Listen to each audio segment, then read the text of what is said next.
All right, I'm live. I'm going live because Bernie of Crypto Alchemy said he wanted to interview me. Um and then he said he lost my email, and then he emailed me again, and that was a couple weeks ago, and said he wanted to hello, just say hi in the live stream, if you have any questions or comments. So, all right, we lost someone. All right, so basically, I have a half an hour, and Bernie can upload this. He can share it on his channel. But I am from Minneapolis. I started training in music from a very young age in the 1970s, and um, I was interested in why people were so happy from music. And then I ended up taking quantum physics my first year of college from Herbert J. Bernstein. And was hired by the NSA. They declared his research top secret, and he designed the quantum teleportation satellite system based on a donut non-commutative model. Hello, you can just say hi in the chat if you have any questions. I'm uploading this for Bernie of Crypto Alchemist. Okay, we lost someone again. I'm just gonna keep going. And um essentially, I realized in my first year of college taking quantum physics that the he taught us non-locality as the Dirac dance, which is this secret of a 720-degree spin at each 0 point of space-time. And I immediately realized this was the same secret I had figured out from my music theory training, and I had studied privately with a university professor in high school for music, and then I did a classical piano concert by memory to finish my senior year of high school. I was also playing in like noise grunge bands and roots reggae and blues and jazz, and so I pretty much dabbled in every genre of music. So then I kept this to myself. What was the connection of music theory to this Dirac non-locality in physics? And then obviously, I knew nobody would believe me because it disproved the Pythagorean theorem also. And I kept it to myself. I kept researching it. I finished an undergraduate degree. I was also in the music department at University of Wisconsin Madison. I was going to do a focus on global blues, and they said my orchestration was communist, which was strange. But at any rate, I finished my degree in international relations with the environmental option, and realized there's a lot of corruption in academia and in science. And then I went on, and I was doing a lot of activism, environmental activism, and I saw a poster for a qigong master, FEP Chow, and I was very skeptical. I asked for a half off for the admission price, and so my girlfriend went with me. It was 10. We got $10 each. That's what I called up, and I could hear her in the background, the qigong master FEP Chow, and she blew the fuse in the room behind her at St. Mary's University in Minneapolis when she was doing her chi demonstration. This security guard wandered in like a student worker and said, "I'm just wondering what's going on in here because the fuse got blown in the room behind you." And that was when everybody had pretty much left already. And and I'd felt a very strong magnetic force pushing my hands apart when FEP Chow said she filled the room with chi, and she had us make chi balls and to feel the chi between her hands. So this when this she when she was told the fuse got blown in the room behind her, she didn't really say anything, and I was a bit freaked out. I'm like, well, come on, let's go. And so the next summer I went to San Francisco. This was 1996. I had a best friend of mine from high school. His parents were from Taiwan, and so he was considered himself more Chinese than American. He ended up moving back to Taiwan, and due to all the racism here, and but he was a big inspiration for me as far as telling me what to read and what to study. He's like, "Oh, qigong, that's just for old people."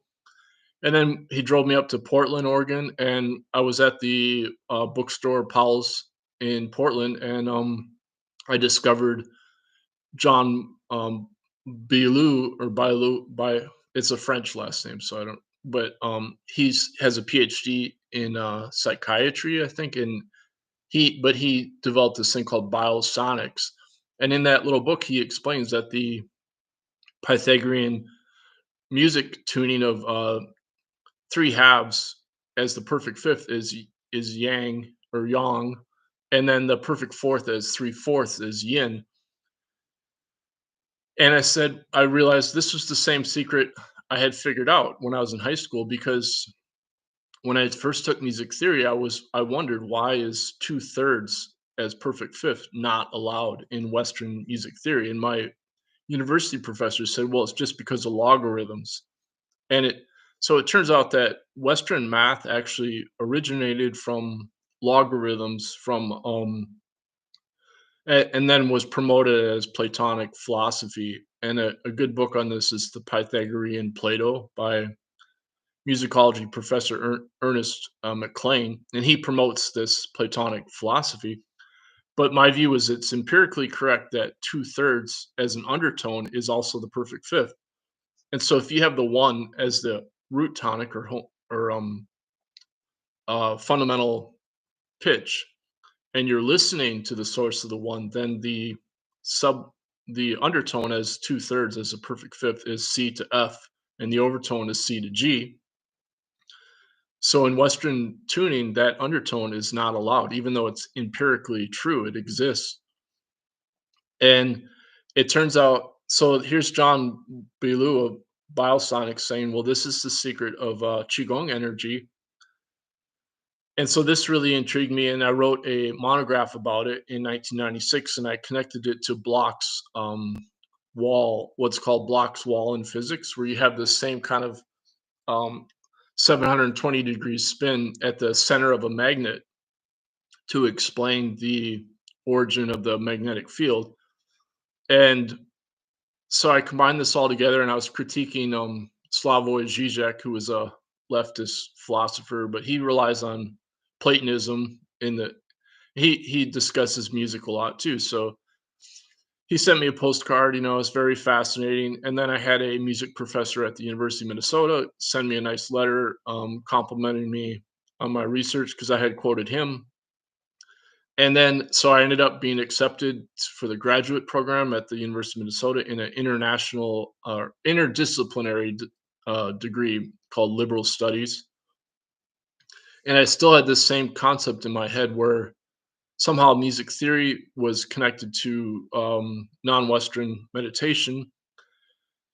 And I kept doing mainly activism and philosophy of science for my classes. And then I did more and more activism. I actually dropped out of the program because I realized the university was so corrupt. It was controlled by corporate corrupt science. And then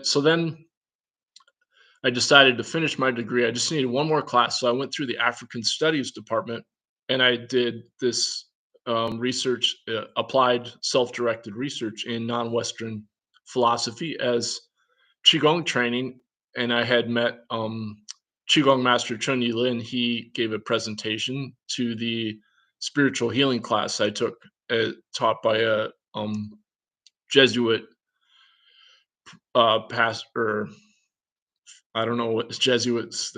I guess it's a father or something, but he was an academic, but he had a PhD in like hermeneutics or something, and so he was one of my advisors. They didn't. I wrote my master's thesis on what I called sound current non-dualism, and I still wasn't clear about the physics and the mathematics. And I was contacted by a a physics major who published on music theory, and he said he wanted to publish my master's thesis. It was called Epicenters of Justice. And I had tried to contact Ken Wilber, and his webmaster published my master's thesis online. So that's how this guy, Charles Madden, contacted me. But anyway, he's like, "Well, I can't understand your master's thesis." So then I looked at his research on fractals in music, and I discovered he had pointed out that the Tai Chi symbol is not a fractal because the Tai Chi is not symmetric. And I had made the error in my master's thesis of claiming the Tai Chi was based on a logistic equation because that's what one scientist had claimed. And so I realized that this was wrong and it's actually asymmetric and not because logarithms and logistic equations are based on commutative geometry that's symmetric space-time ever since Platonic philosophy.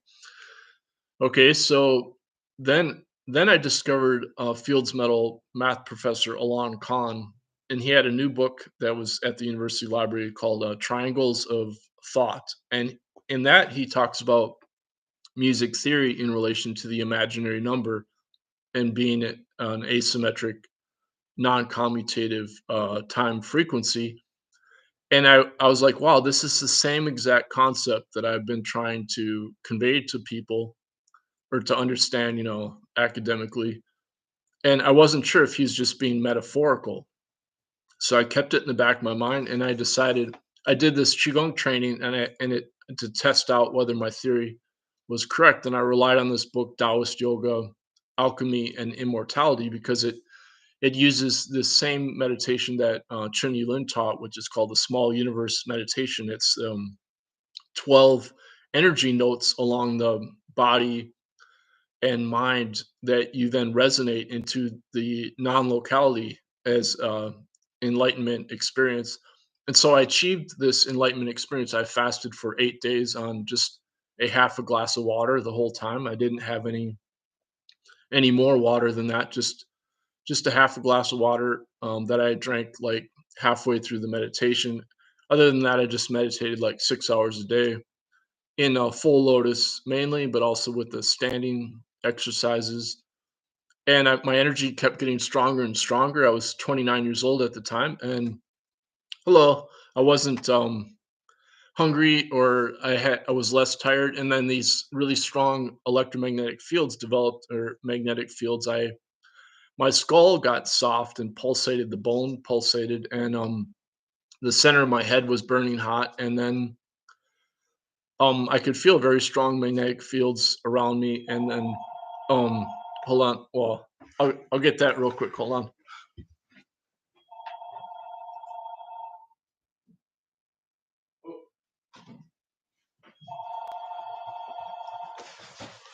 All right, it's just a insurance company.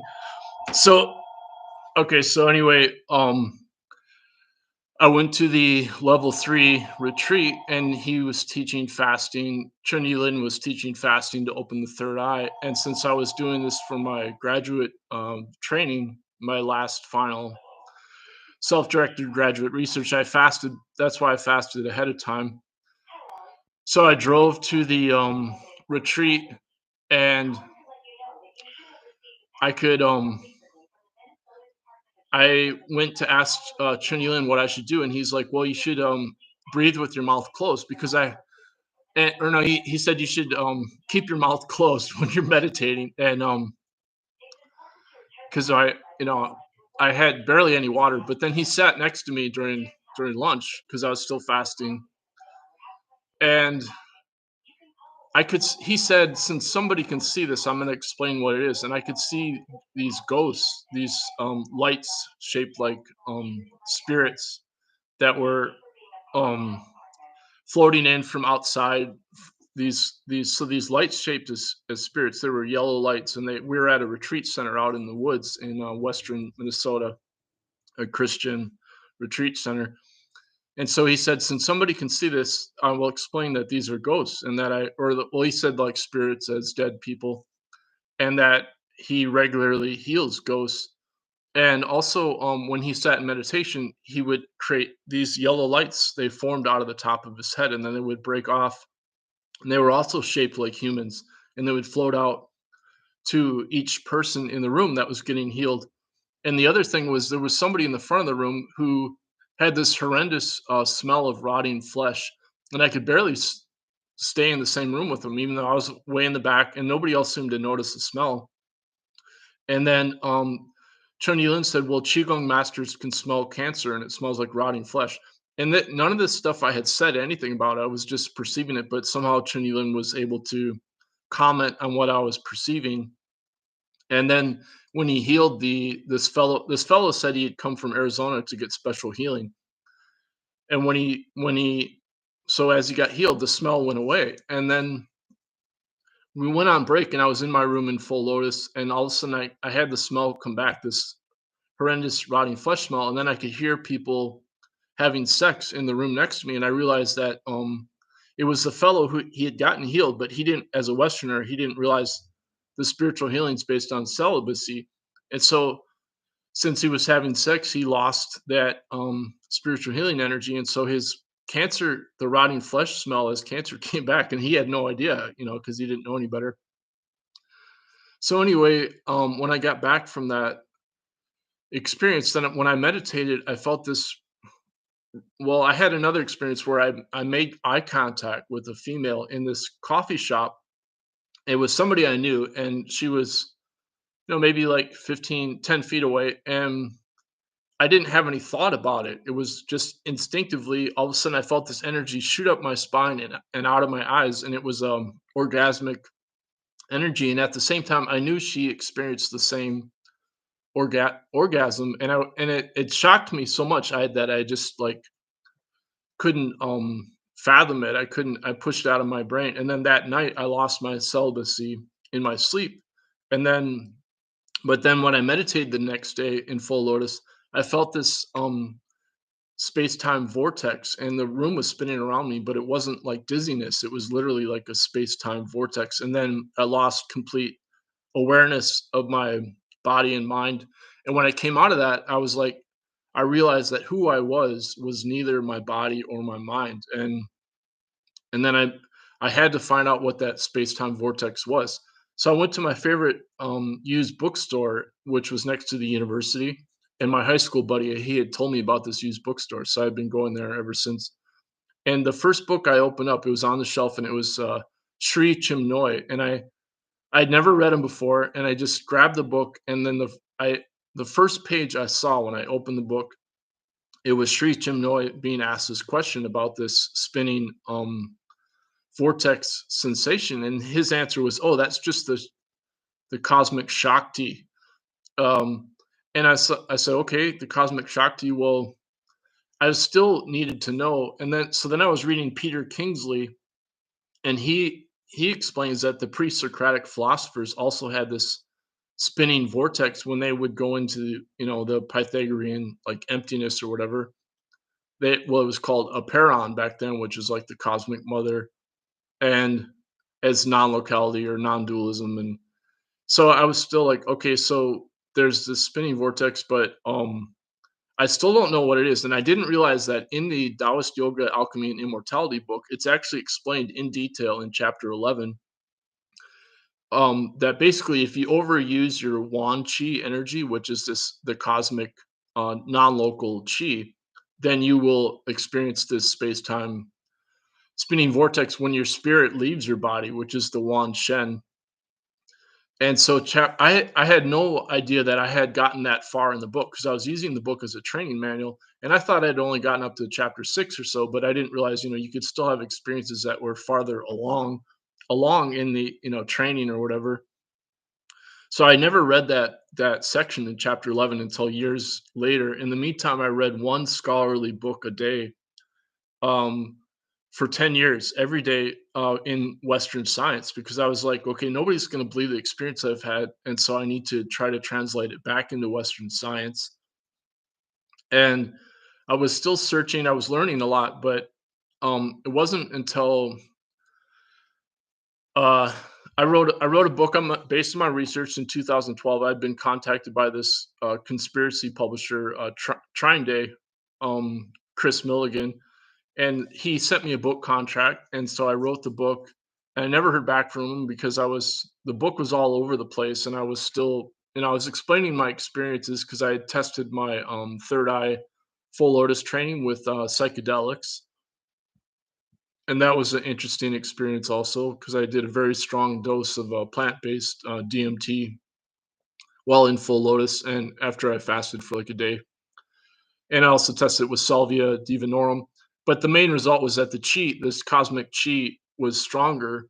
And it, from the Taoist alchemy book, explains that the cosmic chi, the wan chi, it emanates out of the pineal gland, the third eye in the center of the brain, and it emanates out from the heart. But then it's stored in the small intestines, the what's called the lower elixir field or lower dantian. And so I was still searching for this, how to explain this in Western science. And I had had precognitive visions also, and I thought, well, you can't really talk about this, but I kept searching, and that's about that time I found Jack Sarfati's book on Beyond Space Time, which is this little. He wrote it with Fred Allen Wolf, and I thought, well, this is similar, and that corroborates my experiences quite a bit. But because he's talking about like paranormal training, and I also discovered Andrea Puharich, and I'm like, okay, this is getting closer. And around that time, I could feel this. I had this strong sensation going up to my skull. It was like pulsating. There was some pain, and I didn't realize. I had to realize that that was my vagus nerve, the right side vagus nerve. And I was also having a lot of psychic experiences because I was sitting in full lotus in public because I was trying to maintain celibacy, and I didn't know how to do it. I didn't realize that the standing exercises are the foundation to the training because that's not explained in the Taoist Yoga, Alchemy, and Immortality book. So I was overusing my energy, my Wan Chi energy. I was burning it up by doing this free full lotus third eye psychic healing in public just by sitting in full lotus in public all the time. And I was posting these experiences online, and people were freaking out. They were getting mad at me because they're like, "You're not supposed to do that." I'm like, "Well, it's my body, and I can sit in full lotus, if I want." Any rate, then finally I discovered Alon Khan. He had posted his lecture on music theory was posted on YouTube. It's called Music of Shapes, and that finally confirmed that yes, my music theory concept was precisely the same. He wasn't just being metaphorical, and it's what he calls noncommutativity. And so that corroborated my whole concept of this. He's the only scientist who realizes that the truth of music theory is actually noncommutativity. And then I contacted Basil J. Hiley, the the collaborator of David Bohm on quantum physics, and I said, "Well, you realize that time frequency is non-commutative. That time and frequency are non-commutative." And he's like, "Yeah, I do realize that." And that was around the same time I discovered Alon Khan's lecture, and then at the same time, the conservation biology professor Guy McPherson, he came out saying, "Well, we're doomed, because if you look at the science of our ecological crisis, there's no way out of it. Like we've already destroyed nature, and nature's taking revenge." And I had known this since 1996 because I had done all this environmental activism, and I had also studied conservation biology in Costa Rica for a semester, and a third of my undergraduate degree was in biology, and it was supposed to be an integration of economics, political science, and environmental science as sustainability. So I already knew we were doomed by 1996, and I realized, it's because we all of our science has been based on commutative geometry. And there's a book called From Pythagoras to Einstein. So even Einstein's physics, it's just an extension of this wrong commutative geometry from the foundation of Western science is Platonic philosophy. And so now Einstein's been proven wrong at the foundation of reality, but and my own quantum physics professor, he was part of that research.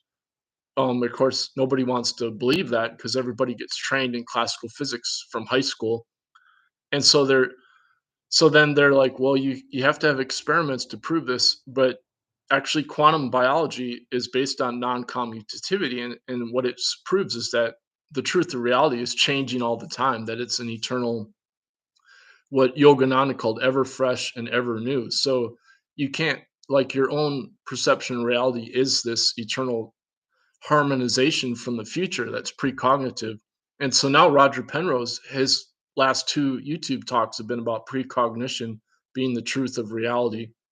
And so it's finally coming out that we have this precognitive proto consciousness as the foundation of reality, and based on this non-Western music theory. So that's what my research has been about. It explains why we have our ecological and social justice crisis currently. It explains the truth of anti-gravity from this non-commutative non-locality. It explains how to train in it through meditation. Anybody can do it. It's free. It was the core of our original human culture from 170,000 years ago, as the radical anthropology research group explains on Vimeo. And so this is the most advanced science you can do is through our quantum biology. And Brian Josephson, he agrees that biology is more primary than physics. And I've been corresponding with him on this topic also. And he practices qigong at Cambridge. So that's sums up my my life pretty much. And I got to go cut down an oak tree limb outside using a manual pull saw and a ladder. And my buddy's coming right now to help me out. So thank you for your time. And Bernie can post this on his channel, and I will be happy to answer any specific questions about my research. You can just go to academia.edu and then my name, Drew Hempel, Drew, and then HEMP, as in hemp, and then EL. Thank you.